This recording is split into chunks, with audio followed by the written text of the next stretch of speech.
Hello and welcome back. This is Heroes of the Storm and I'm going to be sharing a few of my more casual builds. Now, I'm going to be doing Kharazim, and the reason I'm going to be doing Kharazim is because when I first got him I hated every fibre of him, every pixel.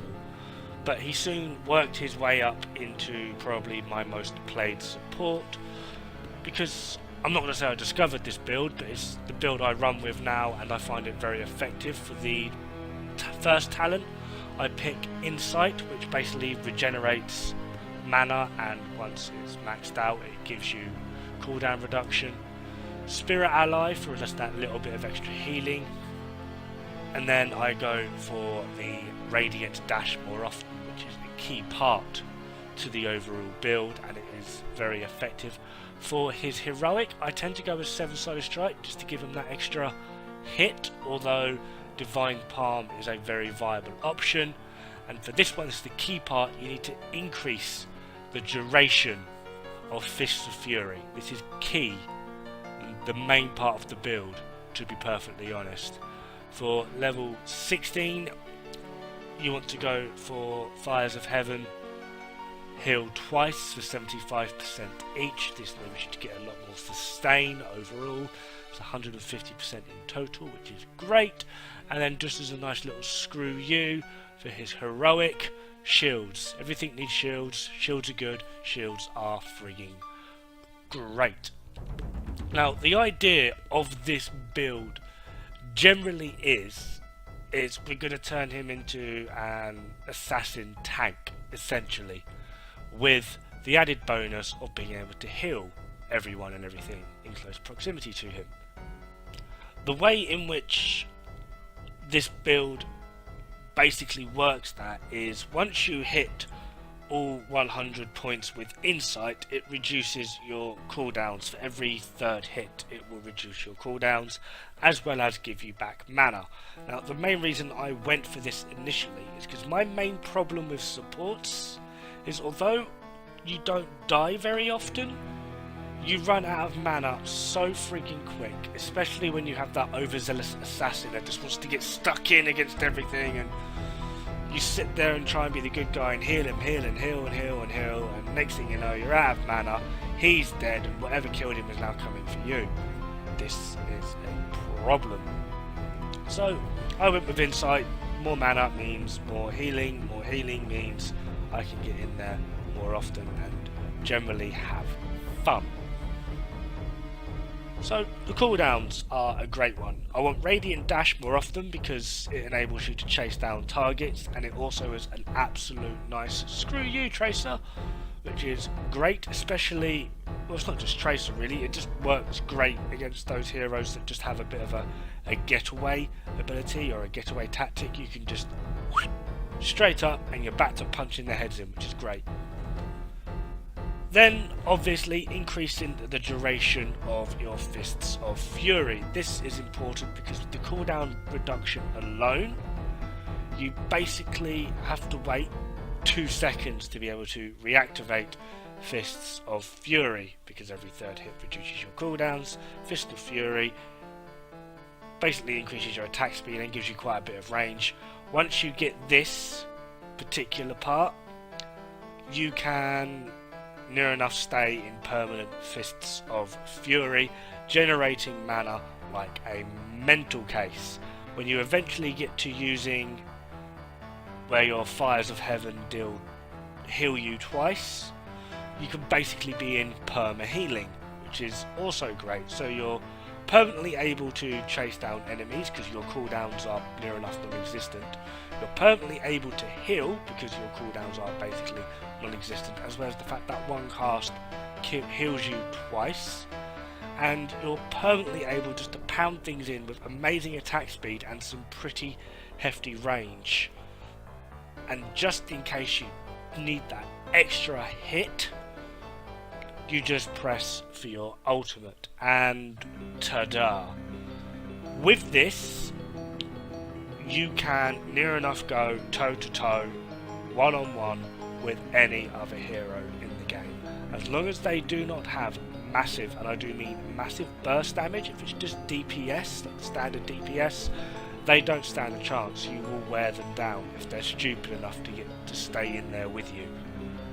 If they have burst damage, however, something like the Butcher, you can stick in there for a fair bit, but you will eventually just get your head kicked in, I am afraid to say. Or, annoyingly, the worst one for it is Probius, because just grr with those bloody warp things, but still, you are able to have some great sustain as well as some great damage. Now, there is a catch to all this. Until you hit level 13 to get the duration of your Fists of Fury up, you are very vulnerable, you are very squishy. The build doesn't really come together until then, so you haven't really got anything going for you in any particular way, so it does require a bit of to and froing, some tactical play, remembering to always save one of your dashes so that you can get the hell out of dodge before you get pounded into oblivion.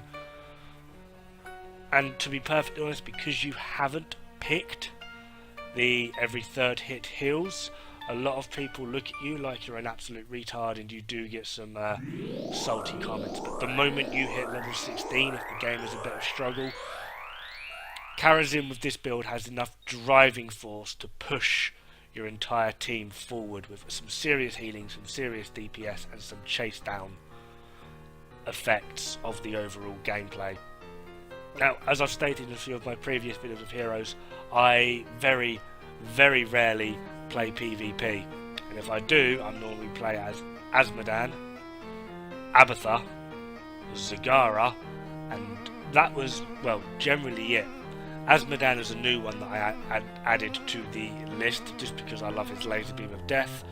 However, I always wanted to take a support into PvP, one that I always felt comfortable with, because for some really annoying reason, no one likes playing support in PvP, or at least in my experiences they don't. Everyone wants to be the assassin because they all want to get the kills and be like, yeah, look at me, and I just want to be the guy sat behind you going, you wouldn't have got far without me, dickhead, the one healing you. So I like playing supports in PvP, and Kharazim is always the one I take. He does have some great healing as well, so it is great. It doesn't just heal allies as well, it heals him, so which is pretty damn good, to be honest.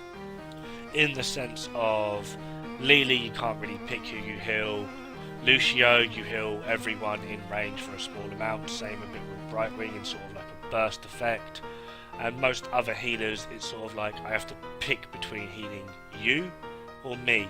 Kharazim, it's you can keep up near enough a sustainable heal, much like as you can see now. This is basically Fists of Fury. I can near enough permanently stay in it because the cooldown reduction from Insight can keep you permanently in it, and this enables you to have some serious DPS. Once you hit level 16, you get the healing along with it, and that just makes it so much more entertaining, and it really does screw with a lot of enemies, as well as the fact that in PvP a lot of people seem to think, oh, you're just a Kharazim, you're just a support, you can't do anything. Next thing you know, you've punched their head in so friggin' hard they don't want to play anymore. It's quite funny, to be honest.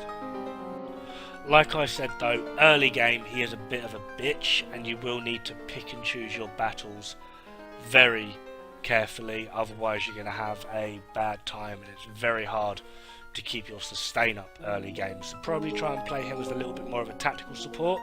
Once you hit level 10, you can start chasing down enemies and picking them off, because at that point you should have at least Insight at max of your full 100.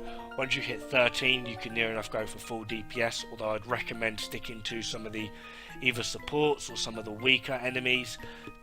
Tanks are a good one because they don't generally be able to do enough damage to you for you to have to worry about healing as often. But once you get your healing, anything's fair game. Just try and remember, if it's complete burst damage that they have, you can get in there and you can do a fair amount, but I'd recommend if you are going to go for it, at least make sure you have picked 7-sided strike, and make sure it is about to come off cooldown or is already off cooldown, because that will be your finisher as it were. Once you've worn them down enough, stick in there until you think that Seven-Sided Strike will finish them off, and then you're happy and golden, and you can move on from there and live a very, very happy life. Anyway, that's me. This is my Kharazim. I do hope you enjoy him, if you're even watching this. But yeah, maybe give it a go. It's a bit of a different take on him, but thank you very much for watching, and I'll see you pretty soon. Ta-ra!